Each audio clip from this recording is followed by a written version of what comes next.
Oi amigos, bem-vindos ao canal Te Indico Isso, onde eu te conto histórias reais sobre filmes e séries baseados em fatos reais, mas eu te conto a verdadeira história sobre cada um deles. Então, vamos lá. Hoje eu vou estar te contando sobre um caso brasileiro que aconteceu há um tempo atrás, que é um caso um tanto famoso, né? Muita gente conhece esse caso que aconteceu no Rio de Janeiro, é um caso nacional.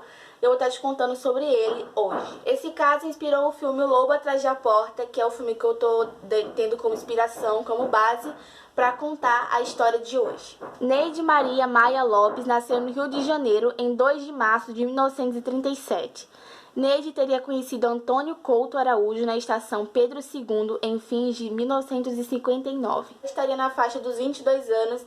Eu não vou me aprofundar muito na história da vida dela porque eu não encontrei em praticamente canto nenhum, mas deve ter em algum lugar, eu devia ter me aprofundado mais, mas eu não encontrei, então desculpa. Gente, eu queria me desculpar também por esse barulho de martelo que vocês estão ouvindo. O vizinho resolveu martelar isso aqui às 8 da manhã, então desculpa. Ela conheceu o Antônio e eles iniciaram um relacionamento amoroso depois de um tempo, depois de vários encontros. A Neide morava com os pais e era uma jovem solitária que amava ler e trabalhava como comerciária no centro da cidade. O Antônio tinha esse romance, mas para o Antônio era um romance secreto, porque o Antônio era casado. Antônio era casado com Nilza Coelho Araújo e era pai de 2 meninas, Solange e Tânia, de 4 anos. Então Antônio achava que era só uma aventura rápida, que aquilo ia acabar, mas aquilo foi acumulando, foi virando um romance, tipo, muito forte, principalmente pra a Neide. Então eles tiveram encontros constantes e intensos durante 3 meses, então ele escondeu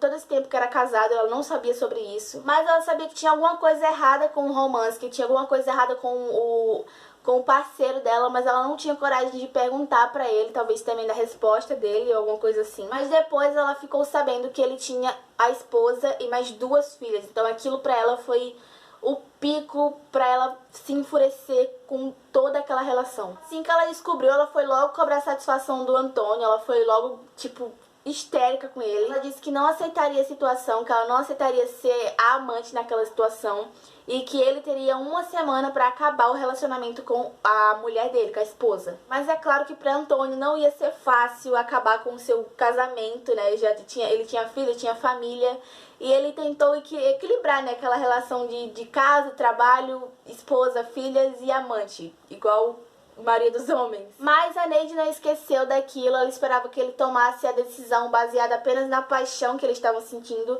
e ela não esqueceu, então ela foi atrás, ela própria. Quando Antônio não terminou seu casamento e com esses pensamentos fervilhando em sua mente, a Neide foi atrás de executar o seu plano, que durou nada menos do que 6 meses. Ela descobriu onde a família de Antônio morava, cercou a residência, anotou hábitos e conheceu bem o rosto de sua rival, a Nilza. Então, um certo dia, a Neide foi na casa da Nilza, falando que elas eram amigas de faculdade. Com isso tudo, elas foram virando amigas, tipo, amigas, assim. Ela conheceu as meninas, conheceu a Tânia, conheceu a Solange, que pra todas eram 2 adoráveis meninas, eram muito fofas, muito pequenas também, eram crianças amáveis. Com essa amizade delas rolando e com as várias perguntas que a Neide fazia pra Nilza, ela fazia muitas perguntas certeiras, que era pra descobrir muitas coisas sobre ela.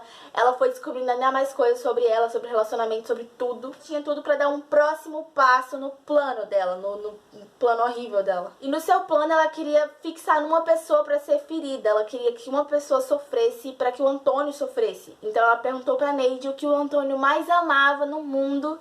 E é claro que o Antônio falou que eram as filhas, e especialmente a filha mais nova, a Tânia. E é claro que a mãe falou isso sem imaginar o mal que estaria por vir, o mal que aquela mulher que estava na casa dela, que estava virando amiga dela, estaria tramando. Ela chegou a contar pro Antônio que ela esteve na casa dele, que ela conheceu a esposa, conheceu as filhas e que se ele não terminasse o relacionamento, ela mataria toda a família dele. E mesmo assim ele não terminou, acho que ele não levou a sério. No dia 30 de junho daquele ano, Taninha, como era chamada carinhosamente, a menina de apenas 4 anos, não queria ir à escola. Contrariada, ela foi levada pela mãe para a casa que lhe servia de centro de ensino. Durante a tarde, uma vizinha recebeu um telefonema. Era um recado da mãe de Tânia. Ela se encaminhou à escola e avisou a diretora que uma amiga de Nilza iria buscar a criança. Sem que ninguém desconfiasse de nada, Neide retirou a menina das mãos da própria responsável pela escola. Menos de 30 minutos após o ocorrido, Nilza chegou ao local e se desesperou ao saber que uma estranha havia levado sua filha embora. A notícia se espalhou e logo alcançou os ouvidos de muitos jornalistas, especialmente do radialista Saulo Gomes, que resolveu acompanhar o caso. Na delegacia, quando foram dadas queixas de como era a sequestradora, Antônio logo soube que era a Neide. Depois que ele soube, ele contou toda a verdade, né? Claro, ele tinha que contar que ela era amante dele, que ela tinha feito aquilo, então ele contou toda a verdade. Deve ter sido um peso enorme saber a verdade naquele momento com sua filha na mão de uma pessoa como essa. Neide havia levado a criança para a casa de uma amiga. Neide sabia que naquela região havia um matadouro e vários urubus sumiam com a carcaça de animais. Neide tinha falado que estava cuidando de Tânia para a amiga, mas depois ela pediu uma tesoura, cortou um pedaço do cabelo da Tânia e guardou na bolsa. Ela comprou uma garrafa de álcool e foi com a menina para o matadouro. E enquanto a criança pedia para voltar para a mãe, Neide pegou uma arma calibre 32 e disparou. Em seguida, despejou álcool no corpo da garota e ateou fogo. Funcionários escutaram os disparos e descobriram o crime. Porém, quando a polícia chegou, nada mais poderia ser feito. Neide deixou o local e foi para casa sem saber que a polícia já aguardava. Às 11h30 da noite, ela foi surpreendida pelos policiais e teve a bolsa revistada. A arma do crime ainda estava lá. Levada à delegacia, ela permaneceu fria e negou qualquer participação no desaparecimento e na morte da criança. No local do crime, ela se recusou a olhar o cadáver e disse que contaria tudo quando voltasse. Entretanto, mesmo depois de 12 horas de interrogatório, ela continuou sem se entregar. O radialista Saulo, com autorização para fazer uma entrevista com a jovem, ele perguntou o motivo pelo qual ela havia cometido o crime. Para surpresa de todos, ela respondeu: "Por que você está me perguntando isso? Quer saber? Eu só não matei a família toda porque eu não tive tempo." E como a velha justiça brasileira sempre falha, ela foi condenada a 33 anos de prisão, mas só cumpriu 15 anos de prisão. Nesse tempo, ela permaneceu na cadeia acompanhada de uma boneca que ela tratava como se fosse uma filha. Hoje, aos 79 anos, eu creio que ela ainda esteja viva. Ela vive sozinha no norte do Rio, então os vizinhos falam que ela não sai de casa, que ela é uma mulher solitária e que ninguém fala com ela. Antônio e Nilza continuaram casados mesmo depois de tudo que aconteceu. Tiveram mais 3 filhos. O matadouro virou uma praça e ganhou uma placa que lembra a tragédia.